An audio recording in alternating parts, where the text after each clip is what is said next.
Continuamos nuestra serie de sermones expositivos de la Epístola Universal a los Gálatas. El apóstol Pablo escribió dirigiéndose a la iglesia en Galacia. Pero en esta parte en específico, en el capítulo 6, en el cual nos encontramos, hemos dicho con anterioridad que nos encontramos en la parte práctica de la carta. Es decir, en los primeros capítulos Pablo hace una exhortación a la iglesia y luego les conduce a una serie de reflexiones. Finalmente les habla acerca de los frutos de la...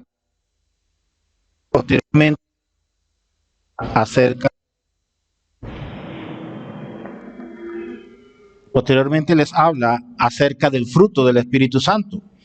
Pues bien, y luego, posteriormente a esto, Pablo comienza entonces a hablar de la forma práctica de esta carta, es decir, aprendimos todo, ahora la parte teológica hay que aplicarla a la vida del creyente. Y es así como llegamos al versículo 6 en esta mañana y vamos a leer del versículo 6 al versículo 10. Pablo, continuando con su exposición a la iglesia, le dice: el que es enseñado en la palabra, haga partícipe de toda cosa buena al que lo instruye. No os engañéis, Dios no puede ser burlado, pues todo lo que el hombre sembrare, eso también segará.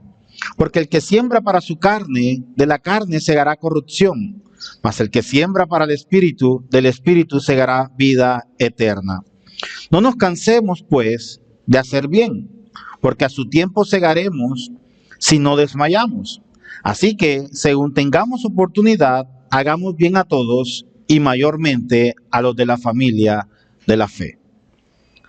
Pues bien, como les venía informando inicialmente, Pablo se acerca a la iglesia, les dice: ya es momento de colocar en práctica lo que hemos aprendido. Y esto nos lleva al versículo 6 de esta mañana, del apóstol Pablo escribe: el que se ha enseñado en la palabra, haga partícipe de toda cosa buena al que lo instruye. La palabra que se utiliza aquí para partícipe es en realidad la palabra griega que se traduce como koinoneo, que quiere decir compartir. Pablo lo que está diciendo es: aquel que es instruido en la palabra, comparta de toda cosa buena a aquel que lo instruye. Hace unos días creo que se celebró el Día del Maestro en algunas escuelas, algunas instituciones educativas. Y lo traigo a memoria porque siempre que se celebra esta fecha, ¿qué es lo que se hace? La mayoría de los estudiantes organizan un compartir, organizan algo para darle un presente al profesor, al maestro, a la maestra, a aquella persona que le instruye, como una forma de agradecimiento. Pero la Biblia nos lleva más allá y nos enseña que aquel que es instruido por el maestro en la palabra del Señor, también debe hacer partícipe de aquel de quien recibe dicha instrucción. Es decir, tomar parte y compartir las cosas de Cristo juntamente. Ahora, Pablo estaba diciendo directamente que si una persona le servía para su beneficio espiritual, ellos a su vez debían servirle con toda clase de bienes materiales. Y quiero hacer énfasis en esto y no quiero que me malinterpreten y voy a hacer las aclaraciones. El apóstol Pablo lo está diciendo: haga partícipe de toda cosa buena al que lo instruye. Si Dios lo ha bendecido con provisiones materiales y usted está siendo bendecido espiritualmente, entonces usted debería servir a esta persona proveyéndole de necesidades materiales. Y esta actitud de compartir no es una obligación,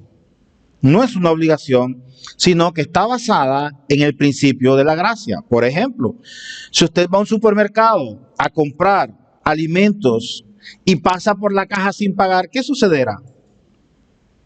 Creo que se va a enfrentar algún problema, porque usted no va a llegar a un supermercado a tomar las cosas de gratis y va a salir por la puerta principal. No, usted tiene que llegar a la caja y pagar por el producto del cual está recibiendo. Pero en el ámbito espiritual o la relación entre los hermanos, hay muchas personas que reciben espiritualmente las cosas de Dios, pero no sienten en su interior, en su corazón, la necesidad de ayudar a aquellos que realmente dedican su tiempo para prepararse al servicio del Señor y compartir la palabra de Dios. Ahora, las Sagradas Escrituras claramente nos enseñan que debemos compartir lo que materialmente hemos recibido de Dios con aquellos que nos instruyen en lo que Dios quiere enseñarnos. Ahora, con esto no estoy diciendo, ni estoy pidiendo su dinero, ni estoy diciendo que la iglesia necesita de su dinero en ninguna manera, ni estoy trayendo principios de evangelio de la prosperidad. No, estoy enseñando lo que las escrituras nos enseñan, lo que las escrituras nos muestran. Lo que estoy diciendo es lo que ordenan las escrituras. El obrero es digno de su salario. Y Pablo lo conocía muy bien. Pablo, si lo vemos en otras epístolas, Pablo estaba diciendo, sé vivir en escasez, sé vivir en abundancia. Todo lo puedo en Cristo que me fortalece. En otras palabras, Pablo estaba acostumbrado a vivir en escasez, estaba acostumbrado a vivir en abundancia, y Pablo no estaba reclamando en ningún momento el favor material de los hermanos. Sin embargo, estaba enseñando que los que son instruidos en la palabra de Dios tienen, no es obligatorio, pero pueden ayudar a aquellos que les instruyen.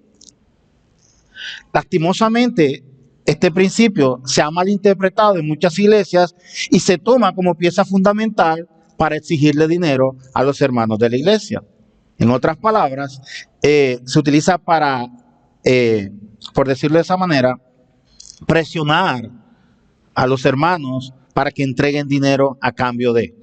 Pero no, lo que Pablo está diciendo es que si somos partícipes y somos instruidos en la palabra de Dios, lo menos que podemos hacer es compartir de las bendiciones que el Señor nos ha dado con los hermanos, aquellos que nos instruyen y nos enseñan. Y Pablo entonces sigue la exposición de esta teoría en el versículo siguiente.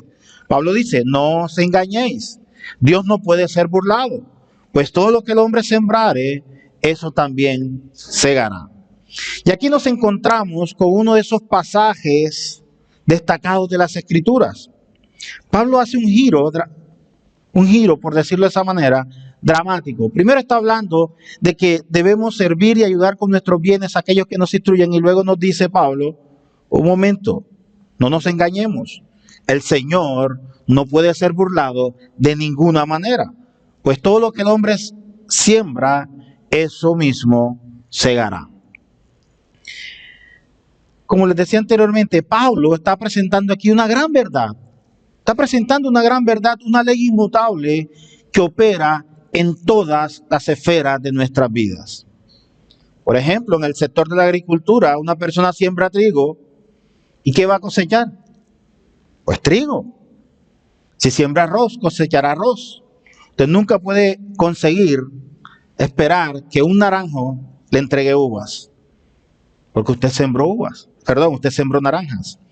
Y el principio que tenemos entonces es que lo que se siembra espiritualmente, materialmente y en todas las esferas de nuestra vida es exactamente lo mismo que nosotros vamos a cosechar. Y en la esfera moral, usted también cosechará aquello que ha sembrado. El Evangelio según San Mateo, en el capítulo 13, el Señor Jesús nos cuenta acerca de un sembrador que salió a sembrar. Y también destacó de un segador que salió a cosechar.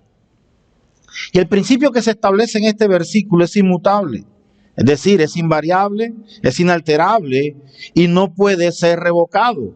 No se puede modificar absolutamente nada de sus partes porque se aplica a cada esfera y a cada sector de la vida del creyente. Por eso, amados hermanos, lo que se cosecha pertenece al mismo tipo de semilla que se siembra.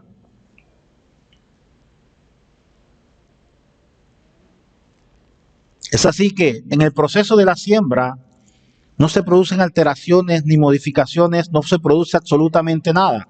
Usted siembra tomates, usted recogerá tomates. No espere sembrar tomates para recoger higos, de ninguna manera. Pues en las antiguas tumbas de Egipto se encontraron semillas de trigo que habían sido colocadas en el lugar de la tumba hace más de 5 millones de años.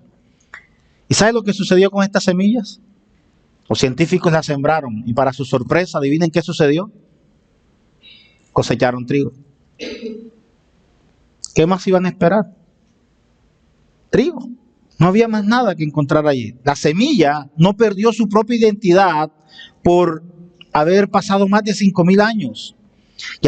Y así de esa misma manera sucede, amados hermanos, no importa cuán complejas y cuán características complejas tengan la estructura al respecto de cada semilla, lo que usted siembra, eso mismo segará.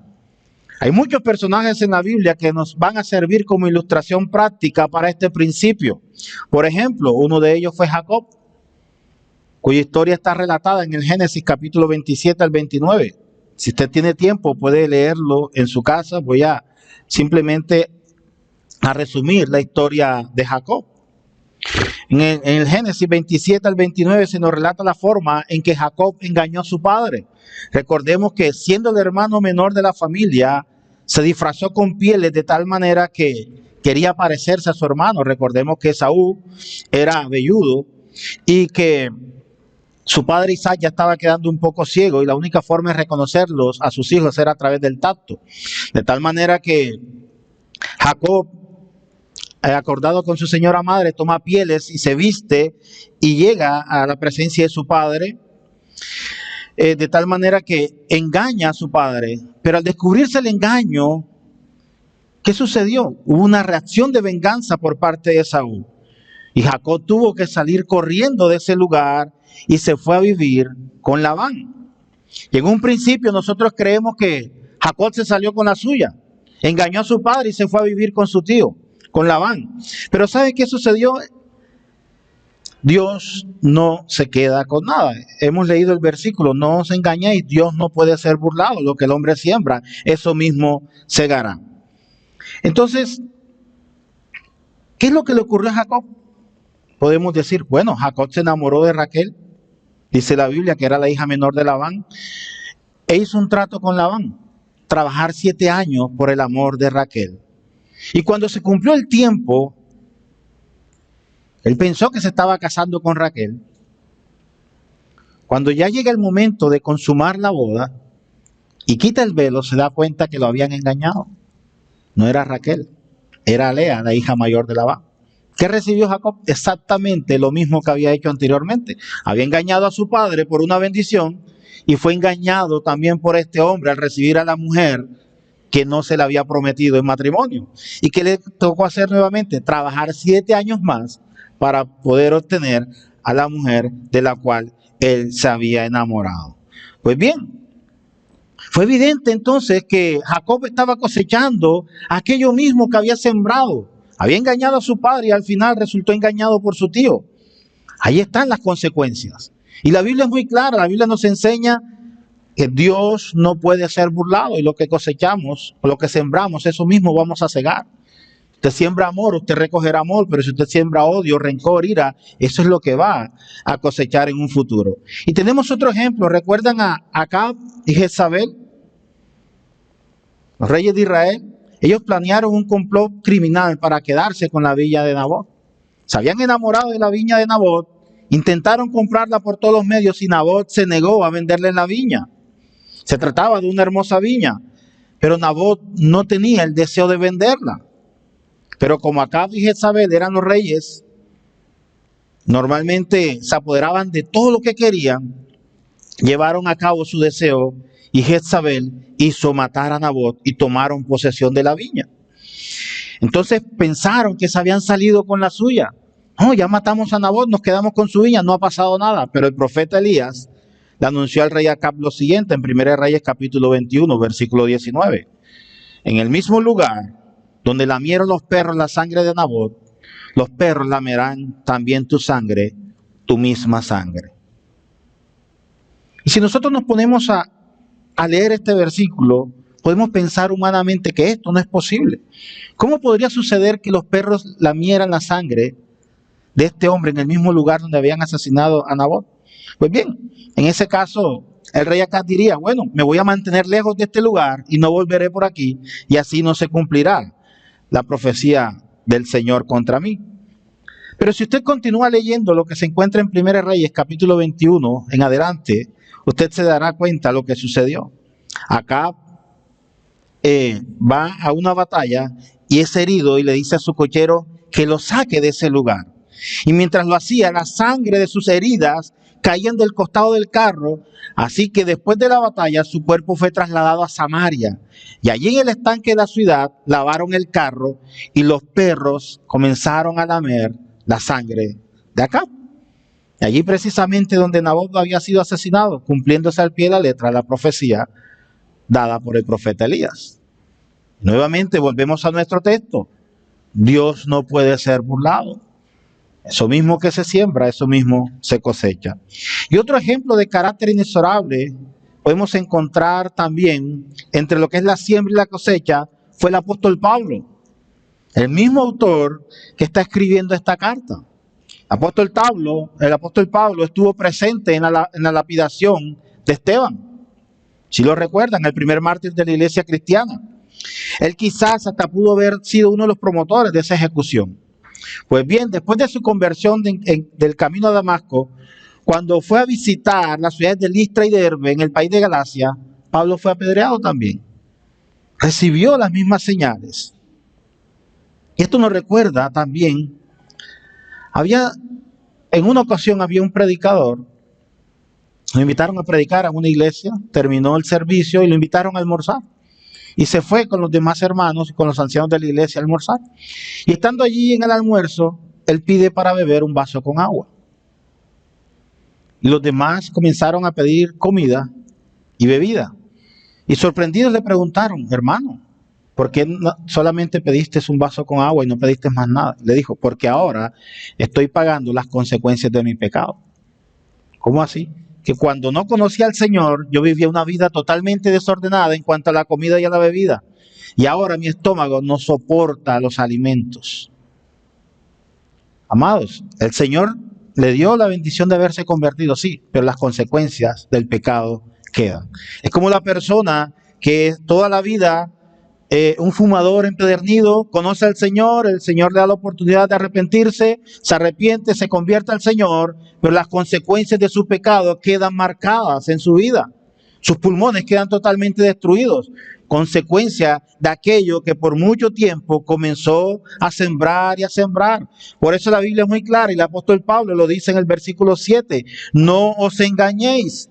Dios no puede ser burlado, pues todo lo que el hombre sembrare, eso mismo segará. Alguien podría pensar, bueno, me convierto a Cristo y me convierto y el Señor perdona todos mis pecados.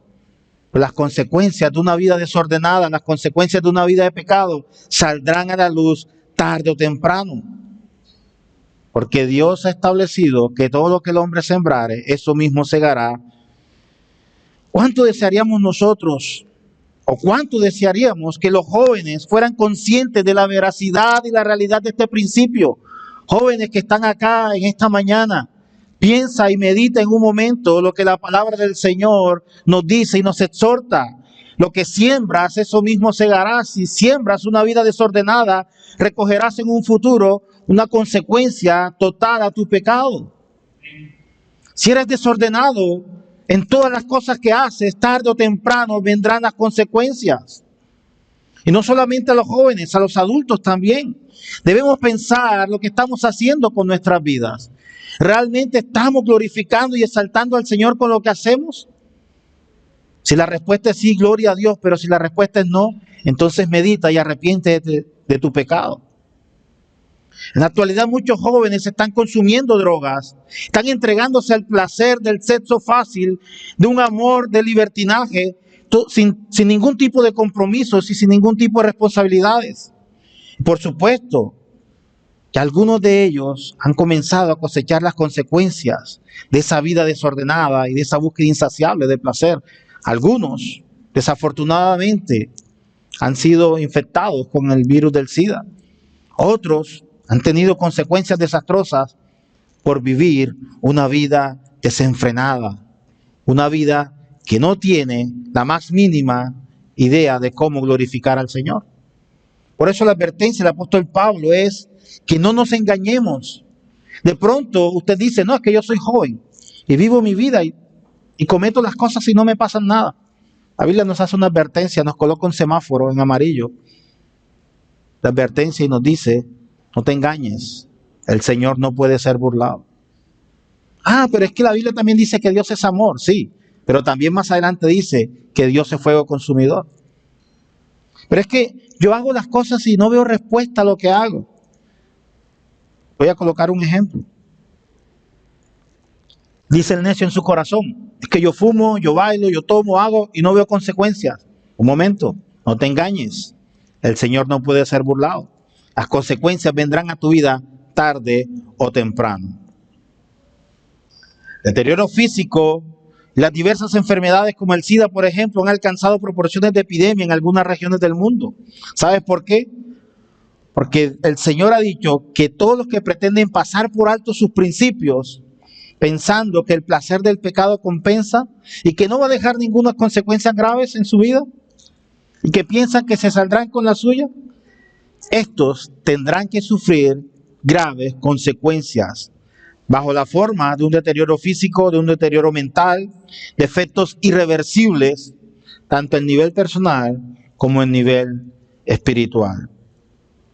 Incluso los enormes avances de la medicina no van a lograr remediar esas graves consecuencias cuando la persona se rebela contra la ley de Dios y cuando se rebela contra el Creador y siembra todo el pecado. Jamás, por mucho que quiera hacer sus propios intentos, conseguirá sanar esa enfermedad. Por eso el apóstol Pablo hace énfasis en que no debemos engañarnos. No debemos engañarnos. El Señor no es burlado de ninguna manera. Así es que, si usted está cometiendo algún tipo de pecado, consciente o inconscientemente, y usted no ha visto las consecuencias, es tiempo de arrepentirse y pedirle perdón al Señor. Porque tarde o temprano las consecuencias irremediables de ese pecado tocarán a la puerta.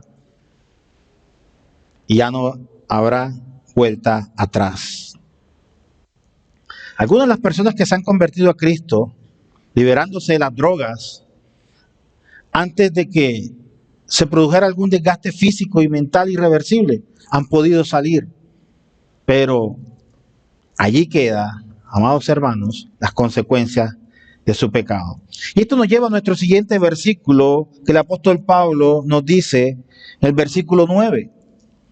No nos cansemos, pues, de hacer el bien, porque a su tiempo segaremos si no desmayamos. Y Pablo utiliza nuevamente la figura de la agricultura, del sembrar y del segar. Y aquí la conclusión de este versículo 8, porque el que siembra, versículo 8, porque el que siembra para su carne, de la carne segará corrupción, mas el que siembra para el espíritu, del espíritu segará vida eterna. Pablo nuevamente utilizando la figura de la agricultura. El que siembra, el que ciega, el que siembra, el que cosecha. Pero Pablo hace énfasis en algo muy importante y es lo que usted y yo debemos tener en cuenta en esta mañana. Pablo dice, porque el que siembra para su carne, de la carne segará corrupción. Mas el que siembra para el espíritu, del espíritu segará vida eterna. Recordemos en el capítulo 5, versículo 16, cuando Pablo habla acerca del fruto o los frutos de la carne. ¿Sí se acuerdan? Es una lista que nos dice que el fruto de la carne es adulterio, idolatría, hechicería, enemistades, pleitos, iras, contiendas. Todo eso es fruto de la carne. Y Pablo ahora hace ese paralelo y dice, porque el que siembra para la carne, de la carne recogerá corrupción. La carne no tiene absolutamente nada que entregarnos. Mientras que el que siembra para el espíritu, del espíritu gozará vida eterna. Y recordemos el fruto del espíritu: paz, amor, benignidad, gozo, paciencia, bondad, fe, mansedumbre, templanza. Y también nos dice que contra tales cosas no hay ley. Pero aquí la conclusión de este versículo es que el que siembra para el espíritu cosechará vida eterna. Es decir, está hablando acerca del fruto del Espíritu Santo, el fruto que usted y yo podemos disfrutar aquí en esta tierra, con la perspectiva de la gloriosa vida eterna que tendremos cuando estemos juntamente con nuestro Señor. Ahora, creo que muchos creyentes en realidad deberían temer el regreso del Señor Jesucristo por los suyos. Porque será entonces cuando nosotros debemos presentarnos ante el tribunal de Cristo para rendir cuentas de aquello, de lo que hemos hecho en nuestra vida aquí en la tierra. Ahora, Pablo está diciendo, si usted siembra para la carne, las consecuencias que recibirá serán conforme a lo que ha sembrado. Se siembra odio, ira, pleito, disensiones, enemistades. Eso es lo mismo que usted va a esperar a cambio. No hay absolutamente nada. No espere que usted sembrando odio vaya a recibir amor. De ninguna manera. No espere que si usted ahora sale de aquí y compra unas semillas de ají, las planta en su huerta, en su casa, al día siguiente va a tener un manzano lleno de frutos. De ninguna manera, amados hermanos. La Biblia es muy clara y nos enseña que si usted está cosechando para su carne, usted recogerá los frutos de esa cosecha que también son de la carne. Y recordemos finalmente que todos esos frutos son corrupción. Ahora, también nos hace una advertencia que los que sembramos para el Espíritu, cosecharemos del Espíritu la vida eterna. Y amado hermano, puede que usted sea salvo, pero le podría resultar bastante embarazoso el momento en que tenga que dar cuentas al Señor. El apóstol Juan en su primera carta, 1 Juan capítulo 2, versículo 28, quiero que me acompañen allí, dice lo siguiente. Él menciona el hecho de que será posible de que un creyente se sienta avergonzado al encontrarse ante la presencia del Señor. Pastor, ¿cómo así? Veamos lo que dice el apóstol Juan en su primera carta.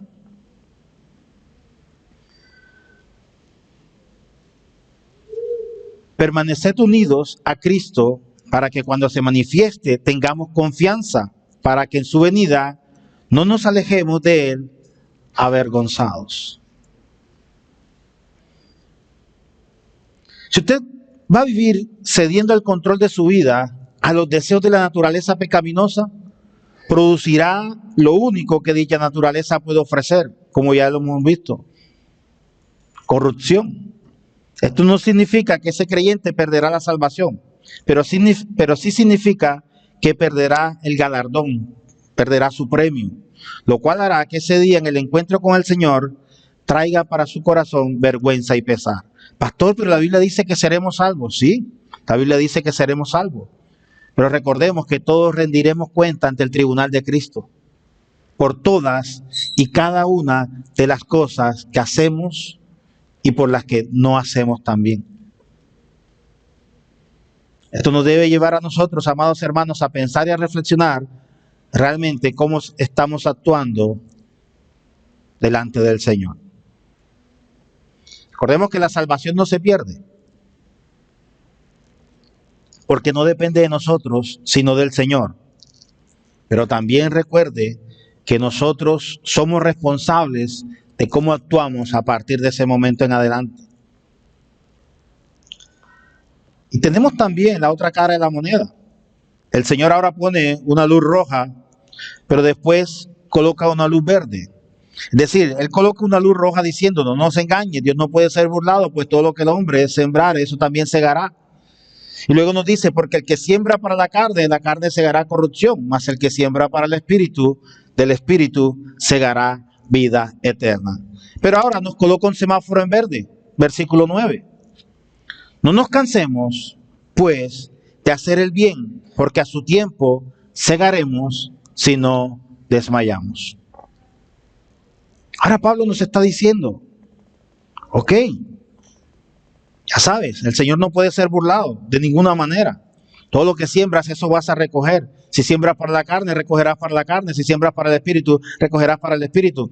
Ahora, esto nos anima, dice el apóstol Pablo, a que no nos cansemos, pues, de hacer el bien. Porque a su tiempo segaremos si no desmayamos. En el mundo hay un refrán que dice, haz el bien y no mires a quién. Pero la Biblia nos enseña, no nos cansemos pues de hacer el bien, porque a su tiempo segaremos si no desmayamos. Un padre de familia dijo en cierta ocasión, estoy preocupado por mis hijos, la marea está en contra mía, la escuela está en mi contra, Otros padres parecen oponerse también a mí e incluso a algunos de mis amigos también. Pero yo quiero educar correctamente a mis hijos. Pues bien, si esa es la preocupación de ese padre de familia, lo único que el padre de familia tiene que hacer es sembrar la semilla correcta y tener paciencia, y eso dará cuenta que cosechará lo que ha sembrado. Padre debe preocuparse por orientar a sus hijos y educarlos correctamente, enseñándoles el temor del Señor. Y cuando un padre obra de esta manera, se puede despreocupar, entre comillas, porque ha obrado correctamente y esta semilla que ha sembrado traerá frutos en un futuro. Ahora, veamos lo que dice Isaías capítulo 55, versículos 10 al 11. Muy a pesar, amados hermanos, de que el mundo no nos comprenda, de que el mundo no comparta nuestro pensamiento como cristianos y como creyentes, nosotros debemos seguir continuamente sembrando la palabra del Señor. Y no nos debemos cansar de hacer ese bien, porque siempre que hacemos el bien, segaremos si perseveramos en la siembra constante, en la predicación de la palabra. No nos cansemos de hacer el bien. Pastor, pero es que ya estoy cansado de orar para que mi padre o mi madre se conviertan, para que mi hermano se convierta, para que mi vecino se convierta. Y es que yo le predico y le hablo del Señor y él parece no entender. La Biblia nos enseña, no nos cansemos de hacer el bien, porque a su tiempo segaremos si somos constantes. Si somos constantes, vamos a cosechar lo que hemos sembrado. Como el campesino. El campesino siembra la semilla y no crea que al día siguiente, cuando se levanta muy temprano, ya el árbol está crecido. Él espera con paciencia y comienza a regar la planta, a tener cuidado, a quitar la maleza que nace a su alrededor y comienza a labrarla y comienza a cuidarla de tal manera que a su tiempo va a cosechar porque ha dedicado tiempo y esfuerzo al cuidado de esa semilla. Isaías 55, 10 al 11 dice: porque como desciende de los cielos la lluvia y la nieve, y no vuelve allá, sino que riega la tierra y la hace germinar y producir, y da semilla al que siembra y pan al que come, así será mi palabra que sale de mi boca. No volverá a mí vacía, sino que hará lo que yo quiero y será preparado en aquello para lo cual la envié. Es decir, la palabra de Dios jamás regresará vacía, y nuestro compromiso como creyentes es hacer el bien cada vez que tengamos oportunidad de hacerlo, predicar el evangelio, y a su tiempo veremos los frutos de esa predicación. Yo creo que aquí hay muchas personas que son fruto de esa predicación constante. Creo que algún día les hablaron del Señor y no prestaron atención, pero insistieron hablándoles del Señor, hasta que fueron alcanzados, iluminados por el Espíritu Santo, fueron alcanzados por el Señor y hoy están aquí disfrutando de la presencia de Dios. Recordemos el caso de Abraham. Abraham creyó a Dios y anduvo con Dios en la tierra de Canaán. Y en esos tiempos el cananeo era malvado, era idólatra. Y aún así Abraham estaba en esa tierra. Y al hogar de Abraham llegó luego su hijo Isaac. Y cuando este creció, se convirtió en un joven y su padre lo llevó a la cumbre del monte Moriah. Y en obediencia al mandato de Dios, Abraham se había preparado para ofrecer a su hijo en sacrificio. Sin embargo, el Señor no se lo permitió hacer. Así que Abraham sembró, agradando al Espíritu, y cosechó la vida eterna. Recordemos que la Biblia en Hebreos dice que a Abraham la fe le fue contada por justicia, por haber creído en el Señor. Jocabed era la madre de Moisés.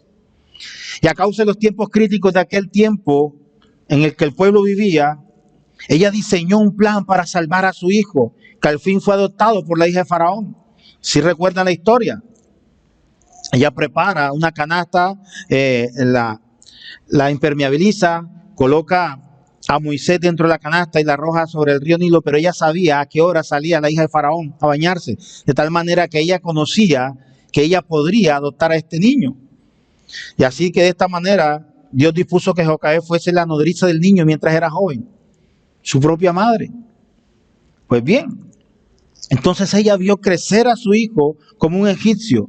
Y todo el sistema egipcio estaba en contra de ella, la cultura, los placeres, la filosofía, la religión de ese país. Pero llegó el día cuando Moisés rechazó toda esta cultura, todo el pecado de Egipto, y salió de esa posición para ocupar el puesto al cual el Señor le había ordenado hacer.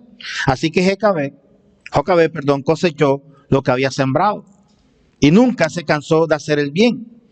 Así que esto es, amados hermanos, lo que hacemos. Cosechamos lo que sembramos.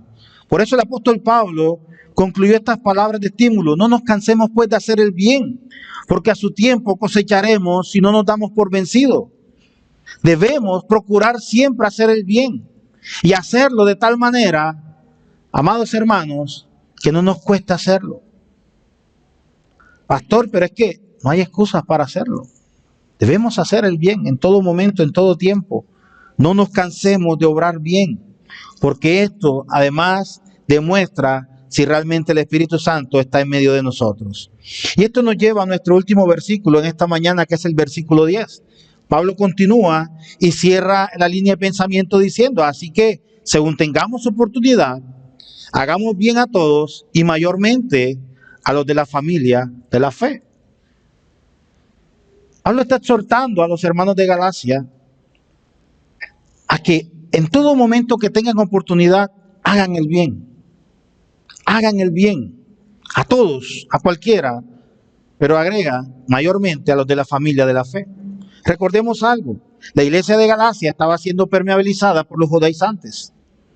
Los judaizantes habían establecido que además de la salvación, por gracia en el Señor, tenían que cumplir todo el rito judío, el de la ley.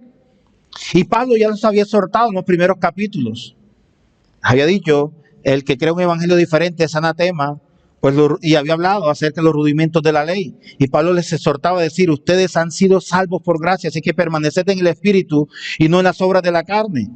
Busquen primeramente el Espíritu y luego, cuando ya Pablo los exhorta de todos estos, entonces Pablo les dice y les anima, ahora que ya tienen el pleno conocimiento de que han sido salvos por gracia, de que ya no necesitan vivir bajo los rudimentos de la ley, ahora entonces hagan la parte práctica, comiencen a hacer el bien y háganlo en todo el tiempo en que tengan oportunidad de hacerlo, porque con esto demuestran que Cristo está en ustedes. Hagan bien a todos, pero Pablo agrega al final, pero mayormente a los de la familia de la fe. ¿Y por qué Pablo agrega esto? Porque lastimosamente, amados hermanos, muchos creyentes, incluso hoy en día, dicen, yo prefiero ayudar al que está afuera y no al que está en mi casa.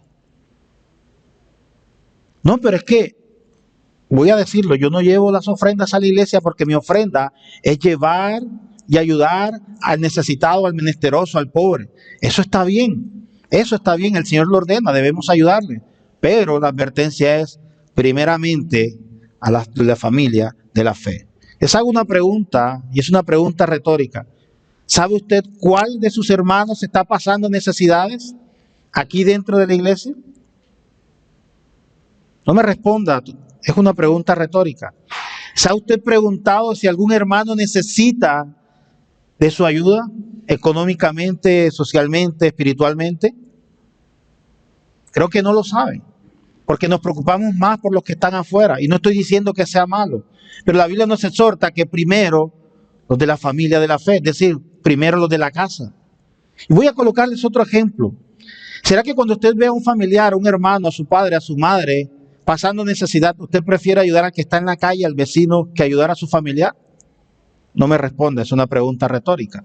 Pues lo mismo está haciendo Pablo. Pablo está diciendo, no nos cansemos de hacer el bien. Mientras tengamos oportunidad de hacerlo, lo hacemos, pero mayormente a los de la familia de la fe, a los que necesitan realmente de nuestra ayuda. Entonces aquí Pablo da un paso más diciendo que tenemos que hacer el bien como lo hemos enseñado. Pero reconocemos que el mensaje integral de algunas creencias religiosas tiene su énfasis principal en hacer el bien. Algunas religiones enseñan que debemos hacer el bien. Pero aquí, hacer el bien no significa hacer buenas obras. Porque lastimosamente pensamos que hacer buenas obras está relacionado con hacer el bien. Recordemos que nadie se salva por las obras, sino que las obras son consecuencia de una vida regenerada. Por lo tanto, si usted ha sido regenerado y ha sido lleno del Espíritu Santo, entonces como consecuencia no nos vamos a cansar de hacer el bien, ayudando a todo el que pueda, en todo tiempo, pero principalmente al hermano de la fe, es decir, a nuestros hermanos que están en necesidad. Ahora, este fundamento es correcto gracias a que Dios nos ha permitido disfrutar de su gracia, de su misericordia por la acción del Espíritu Santo en nuestros corazones. Y cuando vivimos sujetos al Espíritu Santo, entonces se producirá en nuestra vida el fruto del Espíritu Santo: paz, mansedumbre, templanza, benignidad, bondad. Y dentro de la bondad, como lo veíamos en una de las escuelas, está el hacer el bien. Es procurar que nuestros hermanos puedan ser alcanzados también por el bien. Entonces, estimado hermano, usted va a hacer el bien. De esta manera, usted hará el bien a todas las personas, pero especialmente a los hermanos de la fe. Amén.